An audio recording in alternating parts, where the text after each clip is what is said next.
All right. Again, our schedule for the week. Today is Tuesday. We're going to look at biodiversity. We have some notes to kind of go through and talk about and discuss. Then you're going to have 2 modules in Canvas today. You guys are 5th period, so you'll be with me Wednesday. Wednesday, we're going to work on your lab. It is due for a grade, and you should see it in Canvas now. The due date is Friday night on that, okay, because I didn't want to have my class Thursday and theirs be due Thursday night. So I just made everyone's due on Friday night at midnight. Please make sure to get those turned in by Friday night at midnight. And again, we'll go over them and talk about them and look at it in class tomorrow since we have a little bit of a longer class period.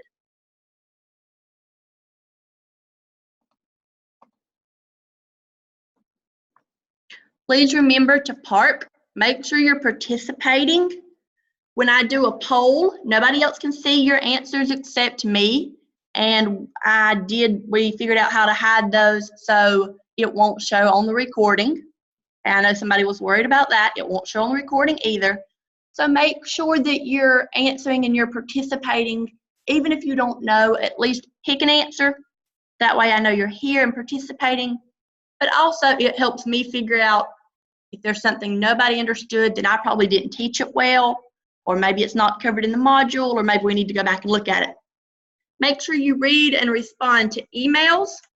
Make sure you complete all of your assignments. I'm going to skip over Darwin from yesterday. New stuff. Here we go. All right, true or false.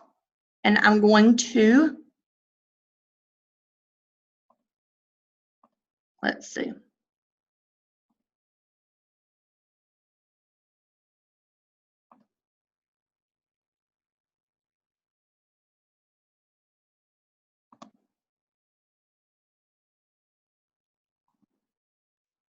I'm going to open the whiteboard, and you should be able now to write your answers on the whiteboard. Okay, and I'm going, number 1 over here, determine whether each statement is true or false according to Darwin's theory. Number 1, organisms within a population must compete for resources to survive. Number 2, the least equipped organisms may not survive. Over time, the inheritance of beneficial variations can change the entire species.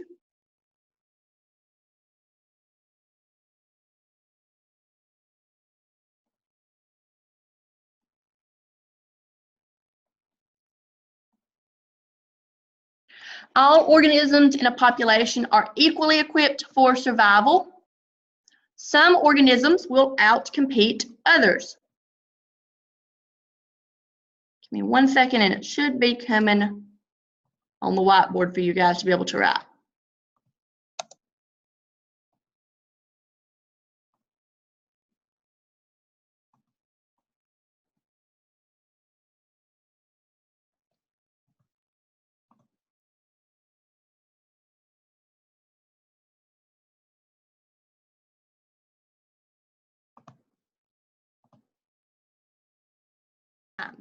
So our whiteboard's not working.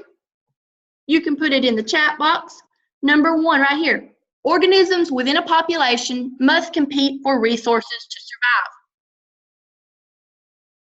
Organisms within a population must compete for resources to survive.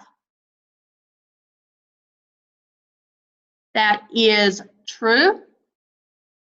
Okay. All animals in a population eat the same types of things, drink the same water, so they have to compete for those resources. They have the same type of habitat. Think about birds that build their nest in a tree. They have to compete for the best spots. The least equipped organisms may not survive. Is that true or false? You can put it in the chat box. The least equipped organisms may not survive. True or false?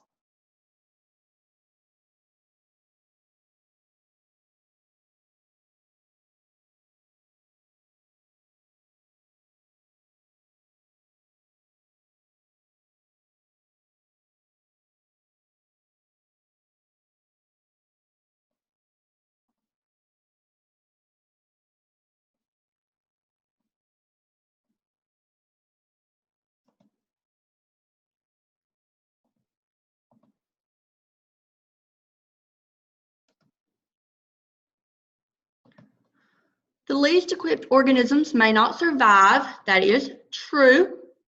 If we're talking about birds building a nest, if they're not equipped to compete and to build a good nest, they're not going to survive for very long. So then, over time, the inheritance of beneficial variations can change the entire species. True or false?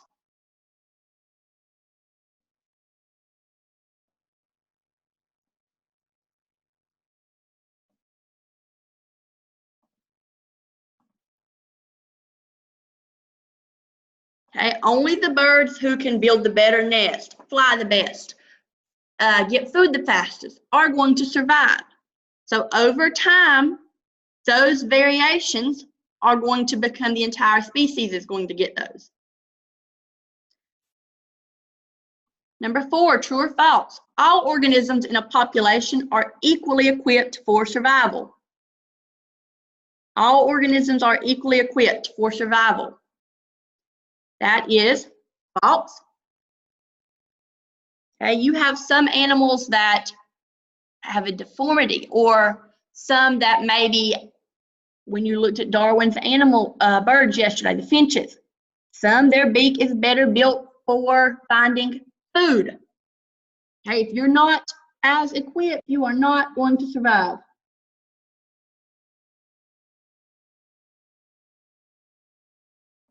The last one, some organisms will outcompete others.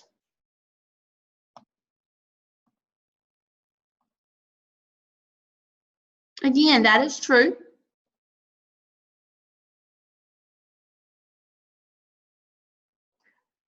Okay, so that should be a good review of yesterday from Darwin's theories. He said that all the organisms in a population compete for resources to survive. It's basically survival of the fittest. Those who are the best equipped will survive. Those who are not well equipped will not survive. Over time, those good variations and those good genes get passed down to offspring and can change an entire species over time.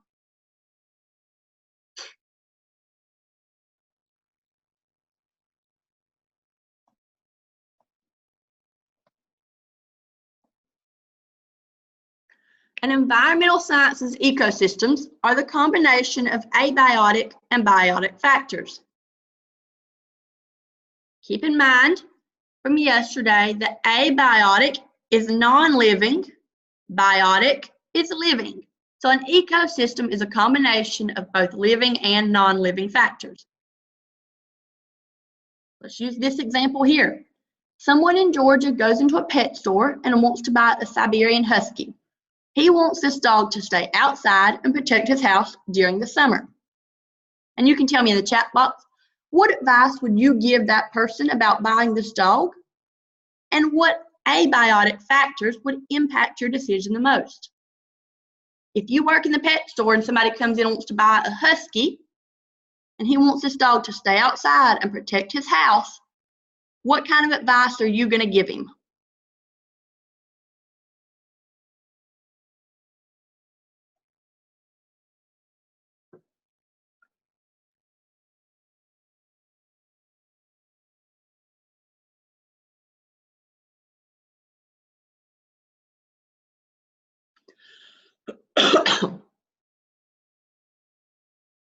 It looks like you guys are well aware of what summer in Georgia feels like. Okay? Don't keep the dog outside, it's too hot. Don't keep it outside in the summer, it's got too much fur. Yes, we're going to give him good advice about what to feed. Okay, these kinds of dogs like meat, they like real food. Give him somewhere cool to stay. Maybe the winter would be a better choice. Choose a different breed because these are not suited to our temperature very well. All very good ideas. All right, these types of dogs, if you've never seen them, not sure why the picture's a little squished, but very furry. These are like the dogs you see up in northern areas that may pull a sled, snow dogs. Okay? They have lots of thick fur. They're built for the cold weather. They're not built to stay outside during the Georgia summer.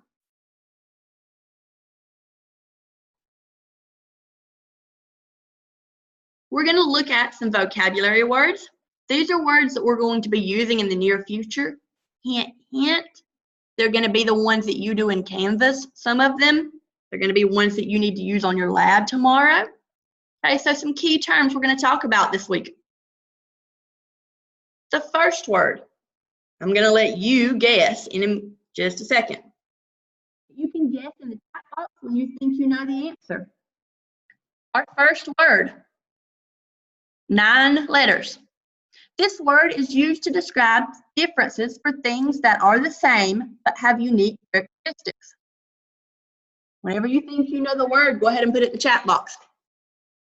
Number 2, it is a noun.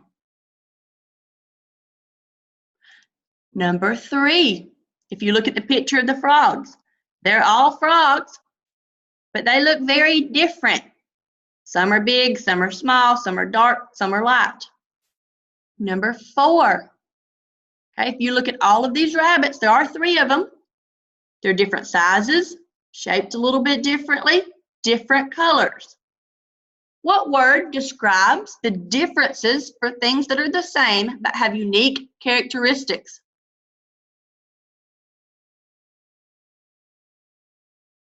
Nope, not adaptation.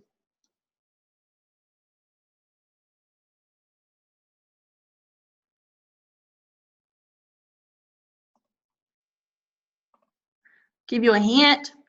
Starts with a V.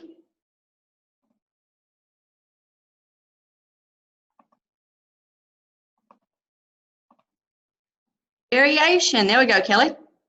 Okay. Variation.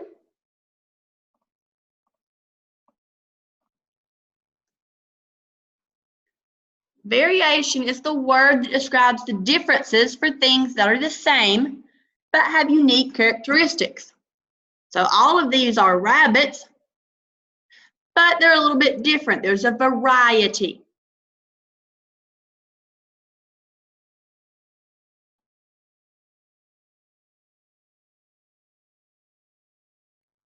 Second word, 5 letters. The physical difference of a variation. This is a noun. This word is used when talking about DNA and seeing the physical features.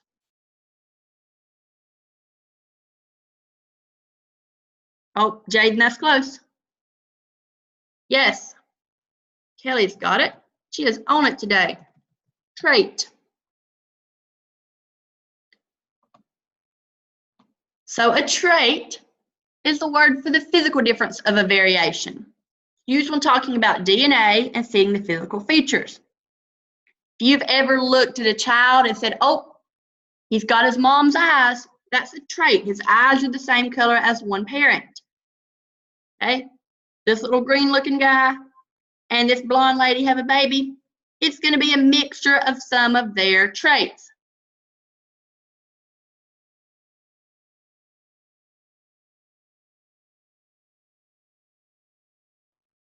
Not all members of a species are the same. Every species exhibits blank. For example, some beetles are green while others are brown. Not all individuals in a population will survive to reproduce. Those that do pass their blank to their offspring. Yes, Ireland's got it. Variation and traits. Not all members of a species are the same. Every species exhibits variation. For example, some beetles are green while others are brown. And if we have time, I'll show you that in a game. Not all individuals in a population will survive to reproduce. Those that do pass their traits on to their offspring. Remember, survival of the fittest.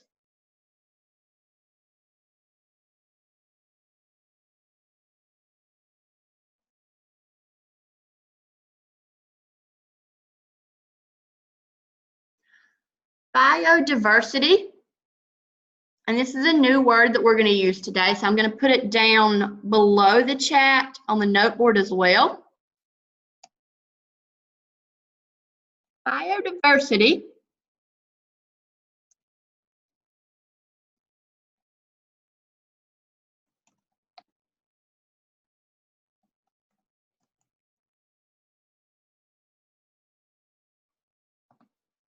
There we go. All right.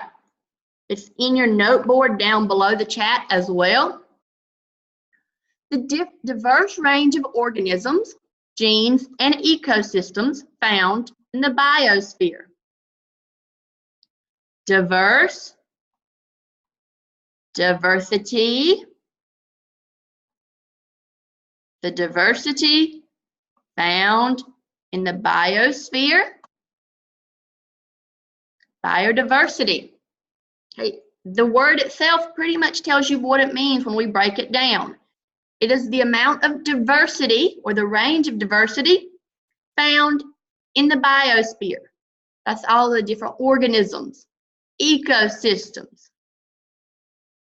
The oceans are considered as having some of the greatest biodiversity of organisms on the planet. They have a large diversity of organisms, genes, ecosystems. And think about it. Oceans have everything from a crab to a blue whale. They've got coral to jellyfish.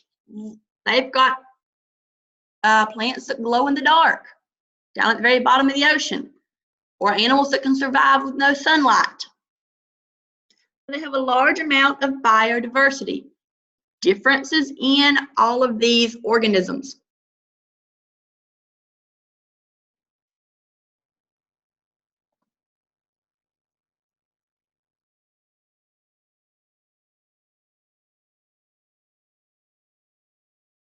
Biodiversity has 4 types, and I'm not really sure why there's like a random question mark here. I think that's just where our format gets a little weird when we switch it from PowerPoint and upload it here, but that's okay. You guys can understand. The first type of diversity is genetic diversity. This is a gene pool or the population in an area. In the chat box, because I want to make sure you're here and you're awake, give me an example of genetic diversity. Give me an example of genetic diversity.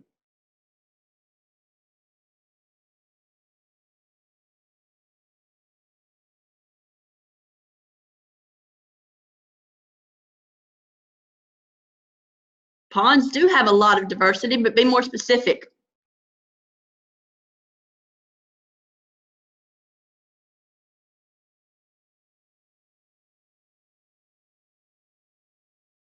Right, frogs, the color of the frogs. One could be green and one could be brown. My little boy is in love with frogs and we have to go catch them. After it rains, we have those little green tree frogs on our front porch. At night, when it starts to get darker, he can find some of those big brown frogs out around the edges of the yard. Hey, different genes for nose sizes, yes, depending on where you're from or where your ancestors were from. Think about dogs.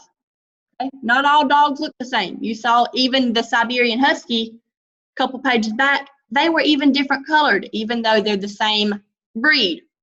So there's lots of genetic diversity.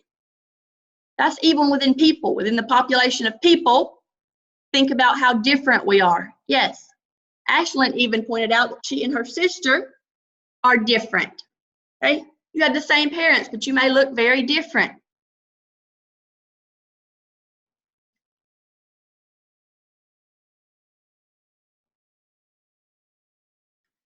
The next type of diversity, okay, yes, hair color, tall and short, all of those kinds of things are part of genetic diversity. The next type of biodiversity is ecosystem diversity. This refers to the number of habitats in an ecosystem. So give me some examples of different habitats.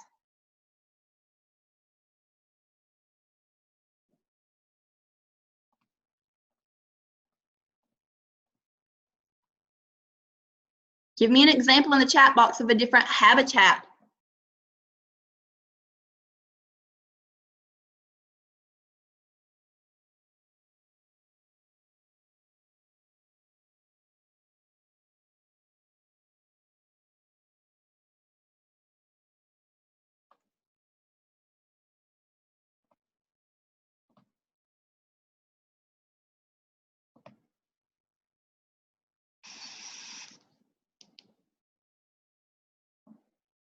All right, so think about a lake. You've got habitats like the animals, like the fish that actually live in the water, but you also have animals that live near the lake, underneath even the ground, like turtles that burrow. You've got animals that live in the trees along the edges of the lake, like birds. So they have lots of different habitats, even in that lake ecosystem. Jungles and deserts. All right, think about the jungle. One habitat would be the birds in the trees. You've got frogs that live in the grasses and brush. Okay? You have other animals that may live in the water. Grasslands and wetlands are different habitats. All right, so even in the same large ecosystem, we've got lots of different habitats. Habitats where you live. The next type is species diversity. We have a lot of diversity even within the same species. Like the coral, how many different types of coral are there? Or how many different types of finches did Darwin find? Right, so even within the same species, they're very different. And the last one is regional diversity. There's a variety of landscapes in an area. My region down here in South Georgia, more pine trees, flatlands. About 30 miles away, we've got the swamp. We're about 60 or 70 miles from the ocean. But depending on where you live, that may not be what kind of landscape you have. You may have more mountains or hills. You might have a large lake. Okay? You might have some kind of forest. Trees. Your trees might be different than mine. We mainly have like pine trees and pecan trees around here. Right? We're very agricultural, so there's lots of fields, particularly blueberries and peanuts and onions. You might not have that depending on where you live. So there's a large diversity. But throughout Georgia, we're pretty similar. We're very different from somewhere like Alaska or a region like the rainforest.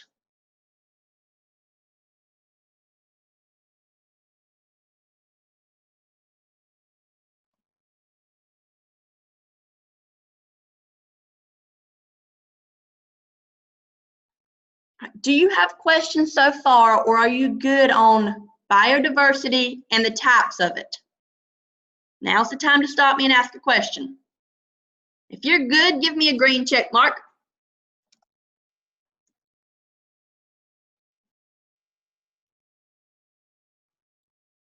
If you're good, you're ready for me to move on, give me a green check mark.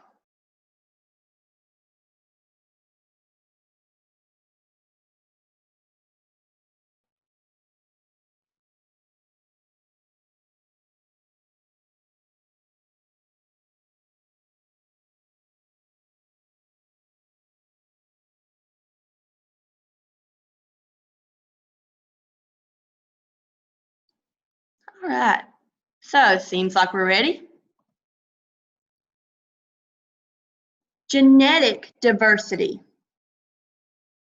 The blank range of organisms, genes, and ecosystem found in the biosphere. Yep, the diversity, or when we put it, we would need to use the diverse. Okay, we need to change the tense a little bit. The diverse range of organisms, genes, and ecosystems found in the biosphere is genetic diversity.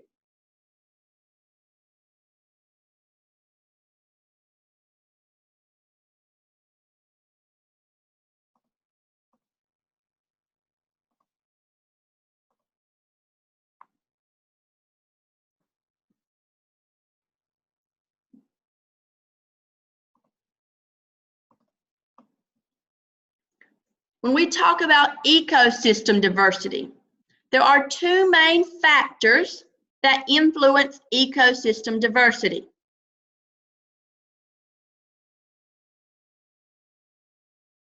Two main factors that influence ecosystem diversity: evolution and migration.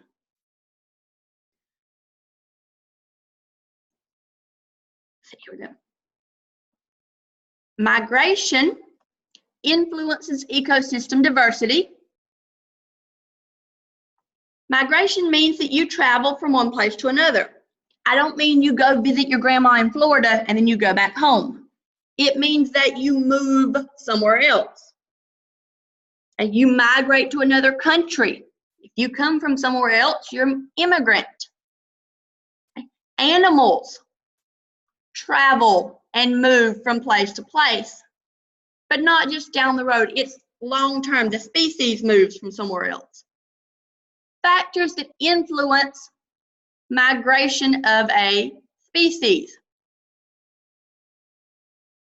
Yes, birds migrate. A lot of them come south for the winter when it's too cold in the north.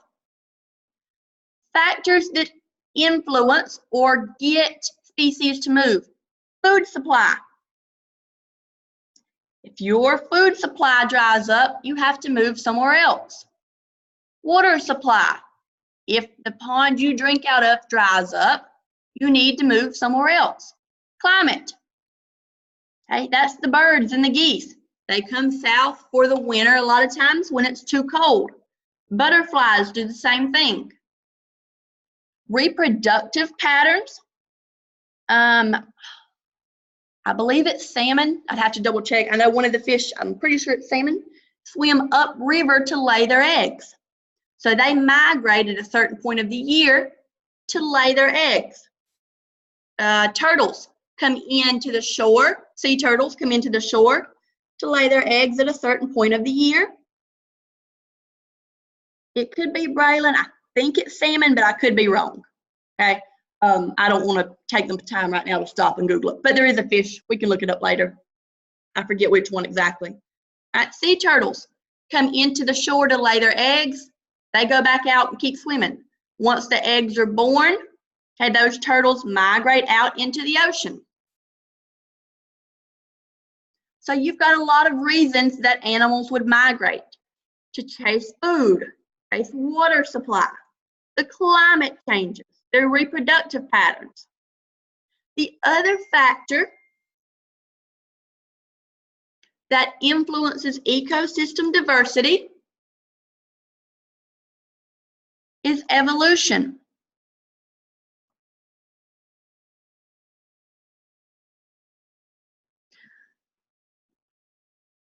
There are two types of evolution: microevolution and macroevolution.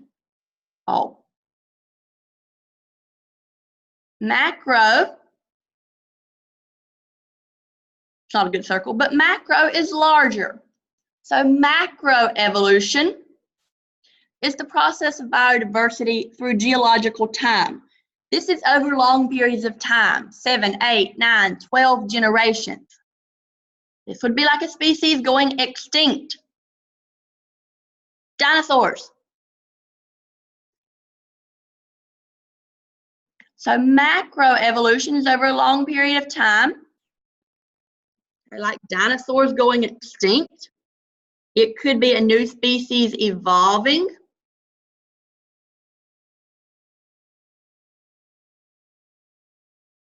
If they evolve over time to form a new species, that's speciation. So macro on a large scale. The dinosaurs did not just all die at one time. They slowly went extinct. Then we have macroevolution. Macro, like microscopic, small particles, smaller, or evolution on a smaller scale. Survival through the inheritance of favorable traits. That's the survival of the fittest type thing. Okay, sometimes there are mutations. If one animal all of a sudden accidentally is born with something wrong, but that actually ends up being a good thing, like the size of their beak, they're going to survive better, have more babies with the strange beak that actually helps them. Natural selection. Let's use the example of a gazelle out on the savannah in Africa. Okay, if a gazelle is born and it has a problem like, let's say one of its legs is shorter than the other three, That means that it cannot run as fast to run away from a predator. So a lion might eat it quicker than a fast gazelle. That also means it's not as quick to go to things like water or food. So other gazelles might eat their food. That means that natural selection, eventually, this gazelle with the shorter leg is going to be killed or die of starvation and kind of get rid of that gene. The best and the fittest and the ones that can adapt best survive. So 2 factors that influence ecosystem diversity, evolution, and migration, both influence the diversity that we see in the ecosystem.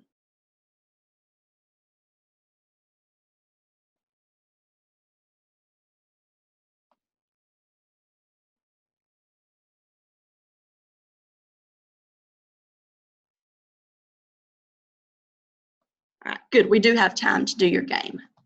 Give me 1 second to get you guys the link. All right. Okay, so if you click on the link, it may ask you for Adobe. You should be able to click accept. Okay.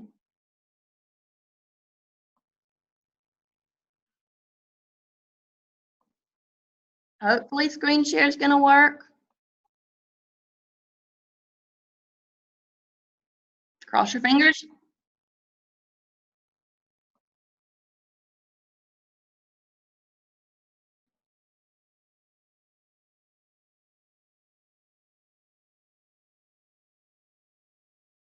Can you guys see that? Let me know in the chat box. Can you see my screen or is it black? Let me know in the chat box. Can you see my screen or is it black?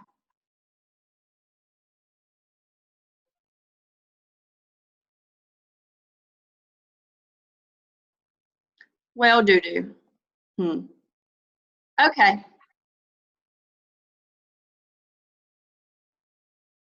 So you can look it up on your own. Okay, apparently my screen's not going to share. But when you go there, okay, it'll say Adobe and you should be able to click on it. In the right-hand side, it may ask you to allow it. And there is a cool little interactive with the bugs, and I will try to make a video of that and get on your video as well, because apparently screen share is not working at the moment. The other link I want to share with you, and I'll give you time to check it out yourself.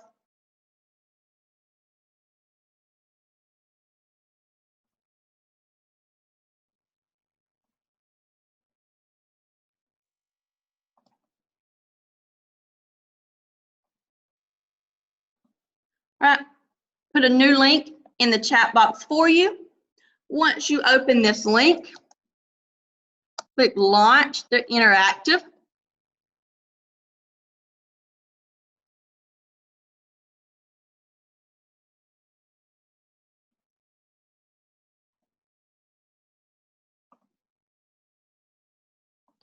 Once you launch the interactive, there are some different little things for you to do to help sort the birds.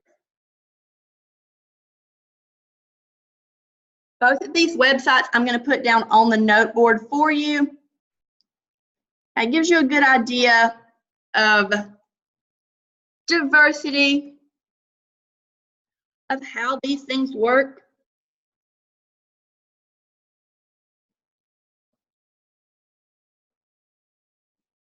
I hate that it's not screen sharing, but that's okay.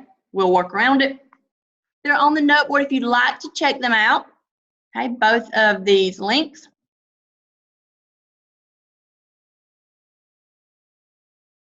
are on the note board underneath our chat. If you'd like to take a moment to check them out,